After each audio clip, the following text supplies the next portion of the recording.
मंगल ग्रह के चारों ओर चक्कर लगाने के हजारों साल बाद पाई नामक एक विशाल क्षुद्र ग्रह पृथ्वी की ओर बढ़ रहा है और 8 साल में दुर्घटनाग्रस्त हो जाएगा, जिससे मानवता का सफाया हो सकता है। जैसे जैसे दुनिया घबराती है, यूएन स्थिति पर चर्चा करता है और चीन को project United Nations moon shield या यूएनएमएस बनाने की अनुमति देता है। योजना चंद्रमा पर एक विशाल बेस बनाने की है और कॉस्मिक स्ट्राइकिंग हैमर नामक एक सुपर न्यूक्लियर हथियार का निर्माण करने के लिए। इस हथियार का उपयोग पाई को नष्ट करने और पृथ्वी को परिणामी मलबे से बचाने के लिए चंद्रमा की कक्षा को ढाल के रूप में उपयोग करने के लिए था। यू ने चंद्रमा पर जाने के लिए आवेदन किया और साक्षात्कारकर्ता ने खुद को एक मध्यस्थ और औसत व्यक्ति के रूप में वर्णित करके प्रभावित नहीं किया। इंजीनियरिंग पद के बजाय उसे रखरखाव की पेशकश की गई। जाने के लिए बेताब यू ने स्वीकार कर लिया और जल्द ही वह अंतरिक्ष यात्रियों के एक पूरे दल के साथ चंद्रमा पर उड़ान भर रहा है। 8 साल की कड़ी मेहनत बीत जाती है और टीम आखिरकार सुपर हथियार लॉन्च करती है, जिसका वे खुशी से जश्न मनाते हैं। हालांकि यू का ध्यान बेस कमांडर लैंगसिंग पर है, जिस पर उसे क्रश है। अपने खाली समय में वह अभ्यास करता है कि वह अपनी भावनाओं को कैसे स्वीकार कर सकता है और जब भी वह वापस आती है तो वह हमेशा दरवाजे पर मौजूद रहता है। हालांकि लैंगसिंग को यह भी नहीं पता कि वह कौन है। कुछ समय बाद यू अपने कमरे में संगीत सुनता रहता है और एक अच्छा स्वीकारोक्ति पत्र लिखने की कोशिश करता है। इस बीच लैंगसिंग को एक भयानक खबर मिलती है कि एक सौर तूफान के कारण मिसाइलों में से एक रास्ता भटक गई है और कुछ क्षुद्र ग्रह का मलबा चंद्रमा की कक्षा से बाहर निकल गया है। 27 मिनट में वे क्षुद्र ग्रह के टुकड़े बेस को नष्ट कर देंगे। लैंगसिंग तुरंत अलार्म बजाता है और सभी को खाली करने का आदेश देता है, लेकिन चूंकि यू ने अपने हेडफोन लगाए हुए हैं, इसलिए वह यह सब नहीं सुन पाता है और अपने कमरे में ही रहता है। सभी अंतरिक्ष यात्री निकासी रॉकेट में सवार होने के लिए दौड़ पड़ते हैं और अंततः चंद्रमा को छोड़ देते हैं। जब तक यू खिड़की से नहीं देखता तब तक उसे इस बारे में पता नहीं चलता। वह तुरंत एक कार में सवार हो जाता है और जितनी तेजी से हो सके उतनी तेजी से गाड़ी चलाता है, यह देखते हुए कि एक को छोड़कर सभी रॉकेट निकल चुके हैं। यू रेडियो का उपयोग करने की कोशिश करते हुए तेजी से आगे बढ़ना शुरू कर देता है। हालांकि मलबा बहुत करीब है और यह संचार प्रणाली के रास्ते में आ जाता है। आगे एक गड्ढा है और यू उससे बचने के बजाय उस पर कूदने की कोशिश करता है, लेकिन वह गिर जाता है। उस समय लैंगसिंग आखिरी रॉकेट लॉन्च करता है और यू को चंद्रमा पर फंसा देता है। जैसे ही क्षुद्र ग्रह का मलबा चंद्रमा पर गिरता है, यू गड्ढे से बाहर निकल आता है। वह चट्टानों से बचते हुए बेस तक पहुंचने के लिए इधर उधर भागने लगता है, जो जल्द ही नष्ट होने लगता है। अब यू को इमारत के गिरते हुए टुकड़ों से भी बचना पड़ता है, क्योंकि बेस नीचे गिर जाता है। एक बार नीचे गिरने के बाद वह गड्ढे में छिपने के लिए एक बड़ी छलांग लगाने की कोशिश करता है, लेकिन फिर से नीचे गिर जाता है। जब वह बेहोश होता है तो एक विशाल क्षुद्र ग्रह का टुकड़ा पृथ्वी की ओर बढ़ता है। जब यू जागता है तो वह शिकायत करना शुरू कर देता है और यूएनएमएस से संपर्क करने की कोशिश करता है। उस समय क्षुद्र ग्रह का टुकड़ा अंततः पृथ्वी पर गिरता है, जिससे एक बड़ा विस्फोट होता है जो ग्रह के एक बड़े हिस्से को नष्ट कर देता है। यू केवल सदमे और दुहक में देख सकता है, क्योंकि उसे एहसास होता है कि उनके 8 साल के काम बेकार हो गए। इसके बाद यू वापस बेस पर आता है और पृथ्वी से संपर्क करने की कोशिश करता है, लेकिन उसे कभी कोई जवाब नहीं मिलता। अगले 6 दिनों तक यू लगातार पुकारता रहता है, लेकिन कोई फायदा नहीं होता। फिर उसे एहसास होता है कि वह जीवित बचा हुआ आखिरी इंसान है, जिससे उसकी मानसिक स्थिति और खराब हो जाती है। कागज का इस्तेमाल करके वह मानवता के सम्मान में एक छद्म अंतिम संस्कार के लिए एक कमरा सजाता है। बेस में अभी भी 300 लोगों को खिलाने के लिए खाना है और यह उसके लिए जीवन भर चलेगा। इसलिए यू तय करता है कि वह वही करेगा जो वह हमेशा से करना चाहता था। सबसे पहले वह लैंगसिंग के कमरे में जाने की कोशिश करता है, लेकिन वह सही पासवर्ड नहीं बता पाता। इसके बाद वह एक बोर्ड पकड़ता है और मजे के लिए चांद के चारों ओर घूमता है। जैसे जैसे दिन बीतते हैं, यू पागलपन की हद तक पासवर्ड की कोशिश करता रहता है। आखिरकार वह हार मान लेता है और दरवाजा खोलने के लिए एक विस्फोटक का इस्तेमाल करता है, जिससे उसके कपड़े भी उड़ जाते हैं। अब जब उसे लैंगसिंग की वर्दी मिल जाती है तो वह उसकी एक आकृति बनाती है और अपनी भावनाओं को जाहिर करने के लिए रोमांटिक संगीत के साथ पूरा डिनर तैयार करती है। वह उस आकृति को चूमना भी शुरू कर देता है, इस बात से अनजान कि उसे कोई देख रहा है। पता चला कि पृथ्वी पर जीवित लोग हैं और अब लैंगसिंग अपने सहकर्मियों के सामने शर्मिंदा है। नागरिक भूमिगत बंकरों में हैं, जबकि अंतरिक्ष यात्री यूएनएमएस भूमिगत बेस में हैं। कुछ काम के बाद वे चंद्र बेस से जुड़ने में कामयाब हो गए हैं, लेकिन वे केवल कैमरों के माध्यम से बिना आवाज के यू को देख सकते हैं, क्योंकि रेडियो काम नहीं कर रहा है। क्योंकि अभी पृथ्वी पर संसाधनों की कमी है, इसलिए उन्हें संचार प्रणाली को ठीक करने में 2 साल लगेंगे और उसे बचाने में और भी ज्यादा समय लगेगा। यूएनएमएस के अध्यक्ष ने फैसला किया कि वे इसका उपयोग अच्छे के लिए कर सकते हैं और एक अपडेट साझा करते हैं। क्षुद्र ग्रह के प्रभाव ने ग्रह की प्लेटों को तोड़ दिया है, जिससे सुनामी आ रही है, जिसने पृथ्वी के 30% भूभाग को जलमग्न कर दिया है। शहर ज्वालामुखी की राख और जहरीली गैस से ढके हुए हैं, इसलिए जल्द ही कोई भी पौधा या जानवर नहीं बचेगा। भूमिगत बंकरों में लोग पौधों को जार में रखने की कोशिश करते हैं, लेकिन सूरज की रोशनी के बिना उन्हें जीवित रखना मुश्किल है। जीवित बचे लोगों में बीमारियां और अवसाद फैल रहे हैं, जिन्हें जीवित रहने के लिए केवल सबसे बुनियादी भोजन मिल रहा है। कुछ लोगों के बाल भी झड़ रहे हैं। चेयरमैन को लगता है कि उन्हें यूए के जीवन को चंद्र बेस में लाइव स्ट्रीम करना शुरू कर देना चाहिए, ताकि बचे हुए लोग इन कठिन समय में आशा की एक किरण पा सकें। चूंकि उनके पास आवाज नहीं है, इसलिए वे एक आवाज अभिनेता को काम पर रखने का फैसला करते हैं जो यू की आवाज को डब करके उसे वीर बना सके। लैनेक्सिंग स्पीकर के माध्यम से सभी बचे हुए लोगों को यह बताने के लिए घोषणा करता है कि उन्हें चांद पर एक आदमी मिल गया है और 30 दिनों में स्ट्रीम शुरू हो जाएगी। कुछ लोग इस पर विश्वास नहीं करते और संदिग्ध रूप से गायब हो जाते हैं। कुछ हफ्ते बाद यू एक गहरी अवसादग्रस्त अवस्था में है और खुद को मिटाने का फैसला करता है। वह काम के लिए कुछ दवा लेने के लिए गोदाम में जाता है और गलियारे में एक खुला भोजन पैकेज पाता है जिसे उसने नहीं गिराया था। यू गोदाम का दरवाजा खोलता है और एक सुंदर आकृति को लेटा हुआ देखकर चौंक जाता है। यह सोचकर कि यह एक महिला है, यू करीब आते ही छेड़खानी करने लगता है, लेकिन पाता है कि यह वास्तव में अनुसंधान विभाग द्वारा छोड़ा गया एक कंगारू है। उसी समय लैंगसिंग लाइव स्ट्रीम शुरू करता है, इसलिए पृथ्वी पर हर कोई स्क्रीन पर सबसे पहले किंग कांगरू को देखता है। उन्होंने जिस वॉइस एक्टर को काम पर रखा था वह चिल्लाता है कि यह कितना शानदार दिन था, जिससे ऐसा लगता है कि कंगारू ने बात की है। अपनी गलती के लिए माफी मांगने के लिए एक्टर अपनी बांसुरी बजाने की कोशिश करता है, लेकिन इससे उसकी पिटाई ही होती है। शुक्र है कि बचे हुए लोगों को लगता है कि ऑडियो में देरी हो रही है और उन्हें नहीं लगता कि कंगारू वास्तव में बात कर रहा है, इसलिए लैंगसिंग ने फैसला किया कि वे वॉइस एक्टर से कहानी सुनाएंगे। चंद्रबेस पर यूकोंग के बारे में शोध पढ़ता है और उसे पता चलता है कि वह आक्रामक और पेटू है। यही वजह है कि वह पेंट्री पर छापा मार रहा है। वह एक फावड़ा पकड़ता है और दवा लेने के लिए गोदाम में वापस चला जाता है। जब कोंग उसके पीछे आता है तो यू फावड़ा हिलाता है, लेकिन वह टूट जाता है। फिर कोंग हैंडल पकड़ता है और यू को पीटने से पहले उसे मोड़ देता है। इसके बाद यू एक महिला कंगारू की तरह कपड़े पहनती है और कोंग का ध्यान भटकाने की कोशिश करती है, लेकिन जब वह दवा लेने के लिए हाथ बढ़ाने वाला होता है तो कोंग उसे नीचे गिरा देता है और उसके साथ शरारत करने की कोशिश करता है। इससे मुखौटा उतर जाता है और यू को गोदाम से बाहर निकाल दिया जाता है। कुछ क्षण बाद कोंग बेस के दूसरे हिस्सों में आगे बढ़ना शुरू कर देता है। फिर यू एक गैटलिंग गन के साथ आता है जिसे उसने अभी अभी 3D प्रिंट किया है और कोंग पर प्लास्टिक की गेंदें दागना शुरू कर देता है, क्योंकि वह बेस के चारों ओर उसका पीछा करता है। हालांकि कोंग अचानक पलट जाता है और यू का पीछा करना शुरू कर देता है। जब वॉइस एक्टर दृश्य को महाकाव्य बनाने के लिए अपनी बांसुरी बजाता है तो यू और कोंग एक दूसरे से हाथापाई करने लगते हैं। काफी संघर्ष के बाद वे एक ही समय में एक दूसरे को नीचे गिरा देते हैं। यूएनएमएस उसके बारे में चिंतित है और उससे फिर से संपर्क करने की कोशिश करता है। जब यू जागता है तो उसे रेडियो पर कुछ स्थिर आवाज सुनाई देती है। कोई शब्द नहीं है, लेकिन वह रोता है क्योंकि वह इसे इस बात का संकेत मानता है कि पृथ्वी पर जीवित लोग हैं। यू और यूएनएमएस को यह नहीं पता कि यह स्थिर आवाज कोंग की पूंछ के केबलों से टकराने के कारण आई थी। यू और कोंग पृथ्वी को घूरते हैं क्योंकि उन्हें एहसास होता है कि उनके पास घर जाने का मौका हो सकता है और वे अब से युद्ध विराम पर सहमत होते हैं। हालांकि कोंग उसे मुक्का मारता है। घटना को 200 से ज्यादा दिन बीत चुके हैं और यू पृथ्वी से संपर्क करने की कोशिश करने के लिए संदेश बजाना बंद नहीं करता। उसे और कोंग को अपनी दिनचर्या मिल गई है और यू घोषणा करता है कि वे एक परिवार बन गए हैं। चूंकि यह स्पष्ट है कि पृथ्वी उनके लिए नहीं आएगी, इसलिए यू पुराने अपोलो 18 मिशन द्वारा छोड़े गए अंतरिक्ष यान को संशोधित करने का फैसला करता है। उम्मीद करता है कि वह अपने साधनों से घर वापस आ सकता है। जबकि यूएनएमएस में लोग चर्चा करते हैं कि क्या वे इसका उपयोग उसकी मदद करने के लिए कर सकते हैं।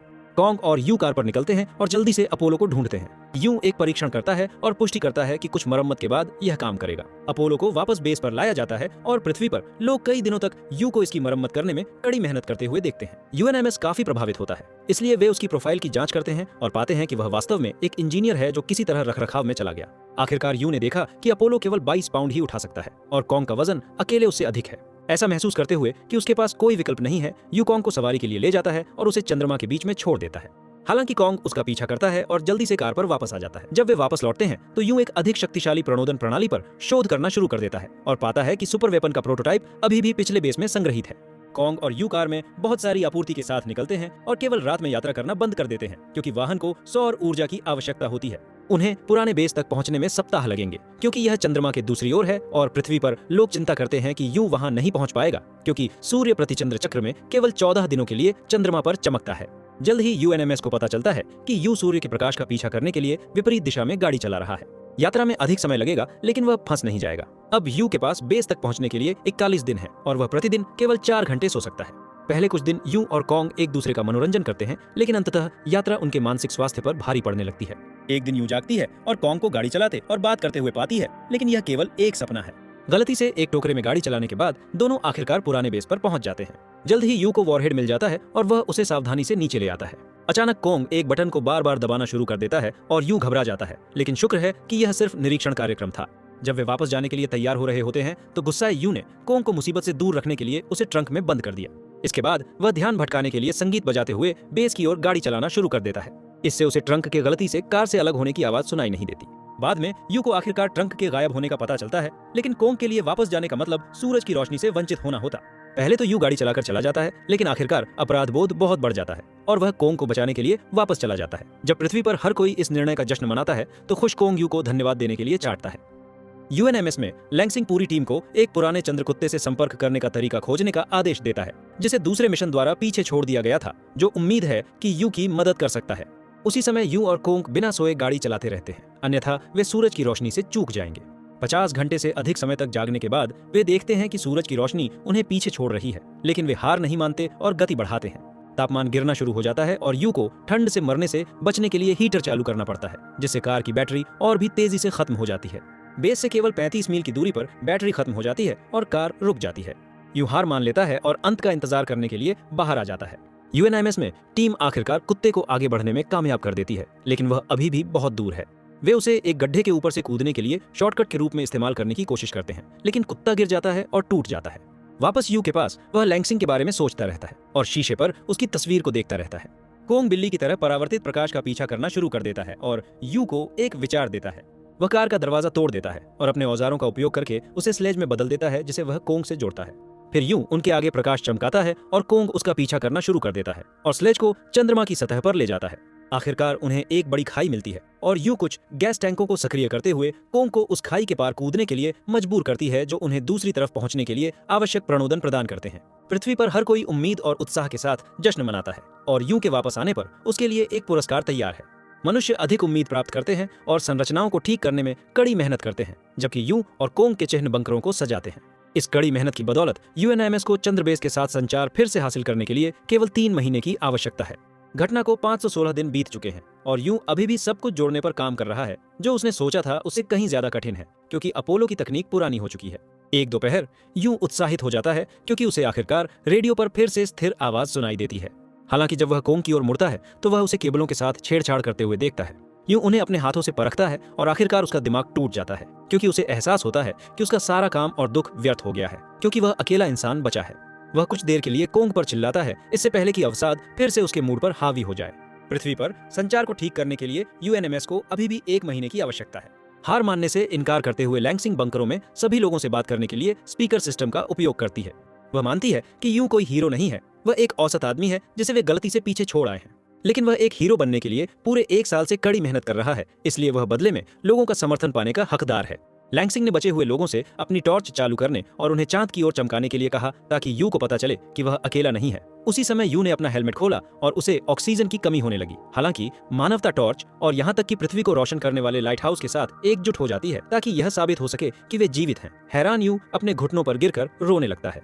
अंततः 613वें दिन यूएनएमएस संचार को ठीक कर देता है और यू को फिर से एक मानवीय चेहरा देखने को मिलता है। शुरुआती जश्न के बाद यू अपना पूरा दिन उस टीम से बात करने में बिताता है जिसने अपोलो ब्लूप्रिंट पाया है और उसे पुरानी तकनीक को नई तकनीक से जोड़ने के तरीके के बारे में मार्गदर्शन करता है। अब यू को हर दिन लैंगसिंग देखने को मिलता है और उसे लगता है कि वे दोस्त बन रहे हैं। मरम्मत का काम पूरा होने के बाद एक रात यू लैंगसिंग को बताता है कि उसने शुरू में रख रखाव का काम ठुकरा दिया था और साक्षात्कार छोड़ दिया था। बाहर निकलते समय उसने लैंगसिंग को देखा और उसकी मुस्कान ने उसका मन बदल दिया। इस स्वीकारोक्ति से प्रभावित होकर लैंगसिंग ने भी एक स्वीकारोक्ति की। जब वह बाहर निकल रही थी तो उसने क्रेटर पर यू को देखा था, लेकिन वह फिर भी वहां से चली गई, क्योंकि उसे बचाने से उन सभी की मौत हो जाती। वह यह भी स्वीकार करती है कि वह फिर से ऐसा करेगी। इस बीच अंतरिक्ष में कुछ पृथ्वी की ओर बढ़ रहा है। अगले दिन यू और कोंग आखिरकार अपोलो में सवार हो जाते हैं और चंद्रमा से निकल जाते हैं। शुरू में कुछ अशांति होती है, लेकिन जल्द ही वे कक्षा में पहुंच जाते हैं और पृथ्वी पर हर कोई जश्न मनाता है। कुछ ही घंटों में अपोलो सुरक्षित रूप से चंद्र स्टेशन पर पहुंच जाता है और यूएई और कोंग एस्केप पॉड्स की तलाश में निकल पड़ते हैं। दुर्भाग्य से पृथ्वी पर उन्हें भयानक समाचार मिलता है। चंद्रमा के चारों ओर तैर रहे क्षुद्र ग्रह का एक और बड़ा टुकड़ा मलबे के कारण कक्षा से बाहर धकेल दिया गया है और अब पृथ्वी की ओर आ रहा है। उन्होंने इसका नाम पाई प्लस रखा है और यह मानवता के बचे हुए हिस्से को नष्ट कर देगा। टीम को एहसास होता है कि उन्हें बचाने वाला एकमात्र व्यक्ति यू है, जिसे इस प्रक्रिया में मरने की उच्च संभावना के साथ क्षुद्र ग्रह की ओर वॉरहेड को ले जाना होगा। बातचीत करने के लिए स्वेच्छा से लैंगसिंग बातचीत को लाइव स्ट्रीम करते हुए यू से संपर्क करता है। हालांकि यू ने पहले ही सब कुछ सुन लिया था, क्योंकि उन्होंने एक माइक चालू छोड़ दिया था और वह ऐसा करने के लिए तैयार है क्योंकि वह लैंगसिंग और मानवता की रक्षा करना चाहता है। जबकि बचे हुए लोगों को बंकरों में छिपने के लिए कहा जाता है, यू रोता है क्योंकि वह कोंग को एक एस्केप पॉड पर वापस पृथ्वी पर भेजने से पहले उसके साथ एक भावनात्मक अलविदा साझा करता है। इसके बाद यू अपोलो में उड़ान भरता है और पाता है कि रास्ते में उल्कापिंडों का एक क्षेत्र है। यू उन्हें चकमा देने के लिए पायलटिंग पर ध्यान केंद्रित करता है, क्योंकि अपोलो गति प्राप्त करता है, लेकिन दुर्भाग्य से जहाज को वैसे भी टक्कर लगती है और टूटे हुए थ्रस्टर के साथ नियंत्रण से बाहर घूमना शुरू हो जाता है। यू को नहीं पता कि क्या करना है, लेकिन सौभाग्य से लैंगसिंग के पास एक योजना है कि उसे दरवाजा खोलना चाहिए ताकि दबाव कम होने से रोटेशन की गति की भरपाई हो सके। दुख की बात है कि दरवाजा जाम हो गया है, इसलिए यू हैच को तब तक लात मारना शुरू कर देता है जब तक कि वह खुल न जाए। यह प्रभावी रूप से अपोलो को रोक देता है। उस समय यू जहाज के इंजन को तैरते हुए देखता है, जिसका अर्थ है कि अपोलो में शक्ति नहीं है।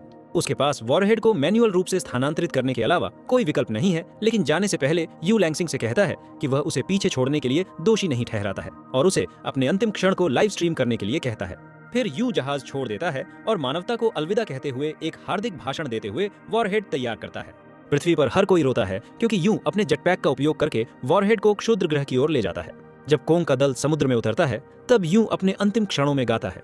क्षुद्र ग्रह के दबाव से उसका सूट नष्ट हो जाता है, फिर भी यूं हार नहीं मानता और जब वह काफी करीब पहुंच जाता है तो वह रोती हुई लैंगसिंग से विस्फोटक को सक्रिय करने के लिए कहता है। एक विशाल विस्फोट से क्षुद्र ग्रह नष्ट हो जाता है और सभी बचे हुए लोग उल्कापिंड की बौछार देखने के लिए अपने बंकरों से बाहर आ जाते हैं, जो इस बात का प्रतीक है कि वे सुरक्षित हैं। लेकिन साथ ही यूं मर चुका है। 10 साल से अधिक समय बीत चुका है और मानवता पृथ्वी को फिर से सुंदर बनाने के लिए कड़ी मेहनत कर रही है। अभी भी बहुत कुछ करना बाकी है, लेकिन कम से कम अब वे बाहर ताजी हवा में रह सकते हैं। चेयरमैन सेवानिवृत्त हो चुके हैं और कोंग के सम्मान में उनकी एक प्रतिमा है। वे रिजर्व में अन्य कंगारुओं के साथ रहते हैं। इस बीच लैंगसिंग अंतरिक्ष यात्रियों के एक नए समूह के साथ पुराने बेस को साफ करने के लिए चंद्रमा पर जाती है। वहां वह कल्पना करती है कि यूं उसके बगल में है और पाई प्लस के अवशेषों को पृथ्वी के चारों ओर एक ग्रहीय वलय बनाते हुए देख रही है।